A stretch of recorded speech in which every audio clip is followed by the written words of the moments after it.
টমেটোর ভর্তা বানাবো, তার জন্য টমেটো নিয়েছি, রসুন, ধনেপাতা আর দুটো শুকনো লঙ্কা নিয়েছি। এবারে আমি গ্যাসের ওভেনে দুটো পুড়িয়ে নেব ভালোভাবে। উনুনে খুব ভালো পোড়ানো যায়, উনুন যাদের আছে বাড়িতে উনুনে পোড়াবেন, খুব ভালো হয় গ্যাসের থেকে। এবার শুকনো লঙ্কা কটা পুড়িয়ে নিলাম দুটো। শুকনো লঙ্কাটা ভেজেও ব্যবহার করা যায়, আমি যেহেতু এটা রোস্ট করছি টমেটোটা, সেই জন্য আমি শুকনো লঙ্কাটা পুড়িয়ে নিলাম। এটা ভেজেও করা যায়, রসুনগুলোও ভেজে করা যায় তেলের মধ্যে। রসুনটাও আমি রোস্ট করে নেব। এবার উল্টে পাল্টে দিতে হবে, টমেটোর এক সাইড হয়ে গেলে আরেক সাইড উল্টে দিতে হবে। এইভাবে উল্টে পাল্টে বারবার দেখতে হবে। আর টমেটোটা যখন হাত দিয়ে দেখবেন একটু নরম হয়ে এসছে, তখন জানবেন যে টমেটোর মানে পোড়াটা ঠিকঠাক হয়েছে। এবার টমেটোগুলো গ্যাসের ওভেন থেকে তুলে নেব। নিয়ে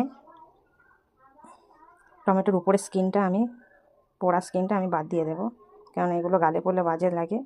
এগুলো ফেলে দিয়ে এবারে লঙ্কাটা আমি লবণের সাথে মাখিয়ে নেব।